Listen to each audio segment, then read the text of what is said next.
Bruno, você é chato pra caralho, insuportável. Quando eu ouvi isso, a primeira reação foi automática. Responder na mesma moeda, me defender e simplesmente encerrar a conversa ali. Mas eu não fiz isso. Eu respirei fundo e eu fiz uma pergunta. Por que você acha isso? Claro, por dentro a vontade era de dar uma voadora na jugular, de dar um soco. Mas eu fiz o que me parecia certo. E eu posso dizer uma coisa. Essa pergunta pegou ele totalmente despreparado e mudou completamente o rumo da conversa. Meu nome é Bruno Ribeiro, sou especialista no desenvolvimento de pessoas e você está no podcast Spoilers da Vida. Se você for novo por aqui, não deixe de assinar o canal e ativar as notificações para você receber toda semana o conteúdo exclusivo que eu já venho produzindo aí há mais de 7 anos. Se você preferir, também pode acompanhar a gente nas outras redes sociais que vão estar aqui na descrição desse episódio. E essa temporada, se você já nos acompanha ou se for novo por aqui, é sobre liderança. Quando alguém fala que você é chato pra caralho, não parece uma crítica construtiva, né? Parece um ataque. E nesse momento o corpo reage antes da razão. Você sente desconfortável, tensão aumenta, a vontade de retrucar aparece ali na hora, né?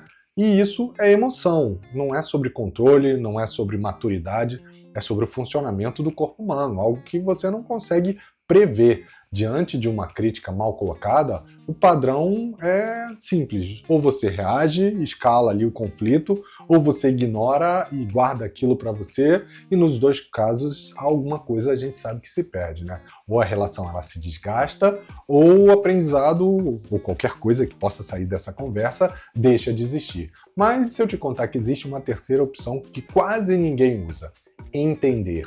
Quando alguém diz você é chato, isso não ajuda, é amplo demais, é vago demais, é difícil de aceitar ou de rejeitar. Mas por trás desse rótulo quase sempre existe algo que é mais específico. É um comportamento, é uma percepção, é uma experiência que se repete, e isso é o que realmente importa. Aqui entra um ponto que precisa estar claro para você. Nem todo chato é ruim.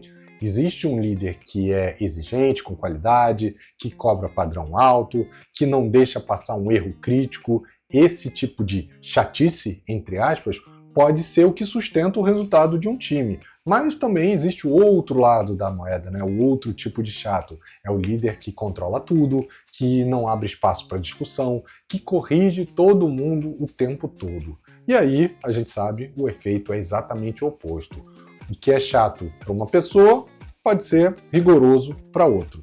O que para um é cuidado, para o outro pode ser excesso. E sem conversa, cada um fica preso na sua própria interpretação. O líder acha que está sendo bom, que está fazendo certo, o liderado sente que está sendo travado e o conflito cresce sem que ninguém perceba, né? E existe uma habilidade que muda tudo nesse cenário, né? Inteligência emocional, a tão conhecida inteligência emocional. E isso não quer dizer que você vai evitar críticas, tá? Elas vão acontecer. É saber o que você vai fazer com ela. Mesmo quando vem mal formulada, mesmo quando ela vem carregada de emoção. Porque o valor ele não está na forma, ele está no conteúdo dessa crítica. E aqui é onde muita gente erra por causa da forma. Ah, fulano falou errado, foi muito pesado, então eu não vou nem considerar. Mas ao fazer isso, você perde a chance de entender algo que poderia ser relevante. Porque muitas vezes a forma é ruim, mas o conteúdo é válido. Quando alguém solta uma frase como você é chato pra caralho, normalmente não é algo isolado, né? Não surgiu naquele momento. É o resultado de várias interações pequenas que foram se acumulando e que chegaram nessa explosão.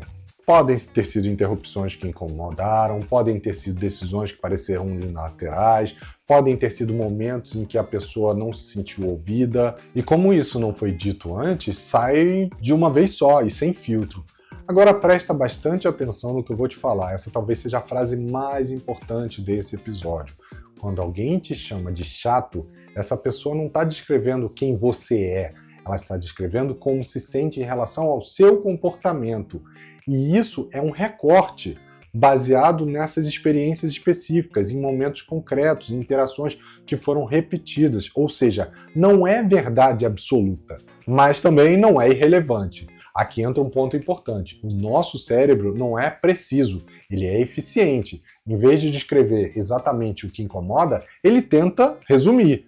Você não me deixa falar, vira você é chato. Você controla tudo, vira você é insuportável. E essas coisas não ajudam a você a trabalhar, né? Isso não ajuda na comunicação, mas ajuda a entender por que esse tipo de crítica acontece dessa forma. Quando você está em uma posição de liderança, qualquer comportamento ganha um peso maior. Uma interrupção sua não é só uma interrupção, uma decisão sua não é só uma decisão.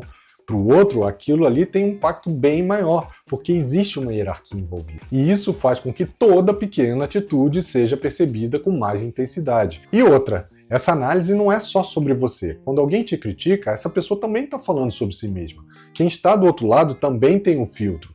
Pode ser que seja mais sensível, pode ser que seja uma pessoa que tem experiências anteriores negativas, pode ser a forma dela interpretar que é algo mais intenso. Por isso que a percepção ela nunca é neutra, ela é construída dos dois lados. Bom, agora a gente vai para a parte mais prática, né? Mas antes, se você for novo por aqui, já assina o canal, ativa as notificações para receber toda semana um conteúdo exclusivo e deixa a sua curtida, o seu comentário, que vai ajudar muito a fazer esse canal crescer cada vez mais. O momento da crítica ele é decisivo, e é ali que a conversa pode virar conflito ou clareza. Como eu falei, se você reage no impulso, a tendência é escalar. Se você ignora, você perde ali provavelmente uma oportunidade de melhorar, de entender o que está acontecendo. Mas existe o terceiro caminho, que é entender e conduzir. E para te ajudar, vamos colocar aqui algumas práticas que você pode aplicar hoje mesmo para melhorar o teu relacionamento aí com seus liderados. A primeira é segure a primeira reação. A gente sempre tem vontade de reagir, de se defender, né, de explicar, de justificar ou de devolver na mesma moeda. Mas se você fizer isso, a conversa ela acaba ali. Então o primeiro passo, e ele é mais simples, mas é difícil, é não reagir imediatamente. Respira, escuta, segura alguns segundos, conta até 10, só isso já vai mudar o tom da conversa. O segundo passo é peça exemplo, não aceita de cara o rótulo. Ah, pô, eu sou chato. Entendi. Isso não ajuda muito. Você consegue me trazer algo mais tangível? Em que situação você percebeu que eu fui chato? O que exatamente eu fiz que te incomodou? Isso tira a conversa daquele nível abstrato e traz para um nível concreto. E sem perceber, você já começa a diminuir ali a tensão que tem desse diálogo. Terceiro passo é escute para entender, não para responder. E aqui é um erro muito comum. A pessoa começa a falar, mesmo que você esteja escutando, e você já está montando ali na sua cabeça a resposta. Isso quebra o processo. O foco aqui é outro, totalmente diferente, é entender o ponto de vista do outro. Mesmo que você não concorde, mesmo que a forma como ele esteja trazendo seja ruim, porque sem entender, você não vai conseguir ajustar. Separe o comportamento da intenção. Uma das coisas que mais ajuda nesse momento é a gente conseguir distinguir isso. Você pode ter tido uma boa intenção, mas o impacto que você gerou para essa pessoa foi totalmente diferente. Ah, Bruno, não entendi. Você consegue trazer aqui um exemplo? Vou te trazer um exemplo. Você interrompe uma reunião para você, ou uma pessoa na reunião, né, para você acelerar, porque eventualmente está no time box, você tem que agir ali para poder garantir que vai terminar dentro do tempo. E a pessoa sente que ela não tem espaço para fala. A intenção foi boa, foi ganhar ali eficiência, foi terminar dentro do time box, mas o impacto foi o silenciamento dessa pessoa. Quando você enxerga isso, fica muito mais fácil ajustar. Valide também o que faz sentido. Validar não é concordar com tudo, tudo bem? É reconhecer o que a pessoa está falando e reconhecer que é legítimo. Você pode dizer algo assim: olha, eu entendo como isso pode ter parecido para você, faz sentido você ter se sentido dessa forma, nessa situação. Isso reduz aquele lado de defesa da outra pessoa e abre espaço para uma conversa mais madura, menos territorialista, vamos dizer assim. Explique também o seu lado, sem invalidar o lado do outro. Depois de escutar o lado do outro, você pode trazer o seu contexto. Mas cuidado, evite frases como "ah, não foi isso que eu quis dizer, você entendeu errado". Prefira algo que seja mais sutil, mais de acordo com o diálogo que está acontecendo. Olha, minha intenção naquele momento era papapá. Talvez eu não tenha me comunicado da melhor forma, mas... E aí você traz o seu ponto de vista. Isso mantém ali o diálogo equilibrado.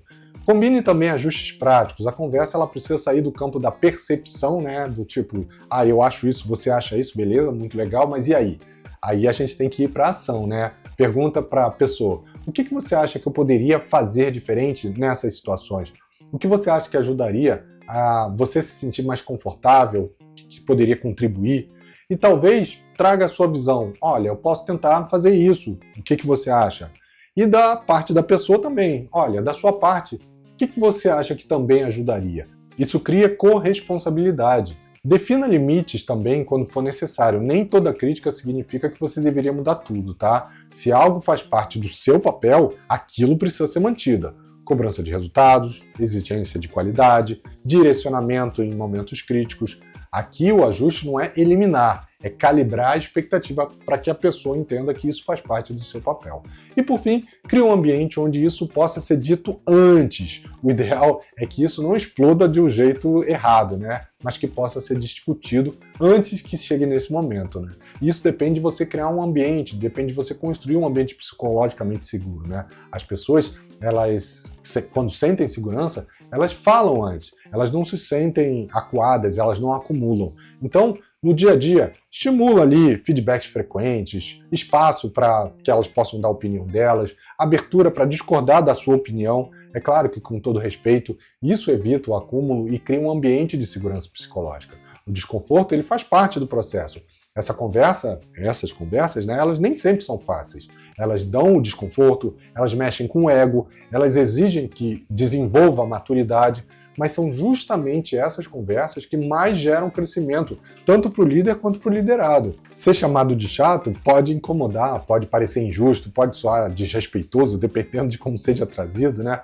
Mas quando você para analisar com calma, você percebe que não é sobre o rótulo, é sobre o que está por trás desse rótulo. E lembre-se, liderar é ajustar constantemente, não existe um ponto final da liderança. Você não vira um bom líder e pronto, agora eu sou um bom líder. Você vai ajustando ao longo do tempo, com cada feedback, com cada situação desconfortável que vai acontecer, com cada percepção que aparece. E quanto mais aberto você está para isso, mais rápido você evolui. Depois de tudo isso, vale aqui uma reflexão muito simples para você. O que no seu comportamento hoje pode estar gerando ali percepções que você ainda não enxergou? E mais importante, será que você está criando espaço para ouvir essas percepções, esse feedback, ou você está fazendo com que as pessoas guardem isso para elas? Quem só se defende de uma crítica acaba não evoluindo. Quem investiga acaba crescendo e crescendo rapidamente. E se você conhece alguém que reage mal a qualquer crítica, que se fecha quando ouve algo desconfortável ou que leva tudo para o lado pessoal, compartilhe esse episódio com essa pessoa, porque no fim, como eu sempre falo, a palavra pode ser chato, pode ser dita da forma incorreta, pode ter sido num momento mais crítico, mas a gente está falando sobre maturidade, está falando sobre liderança, sobre o líder ser bem intencionado, mas perder a chance de evoluir, porque ele descarta a crítica antes de entender o que está por trás dela. E isso trava o crescimento dele. Porque sem escuta não tem ajuste, sem ajuste não tem evolução. E, reforçando o que eu sempre trago aqui, quando você curte, comenta, compartilha, interage aqui no episódio, não é só sobre o algoritmo, você ajuda o outro líder a perceber algo que pode ser essencial para ele, né? Algo que a gente vem trazendo aqui. Não é a crítica que define você, é o que você faz com ela. Então te vejo no próximo episódio, um abraço e até lá, pessoal. Tchau, tchau.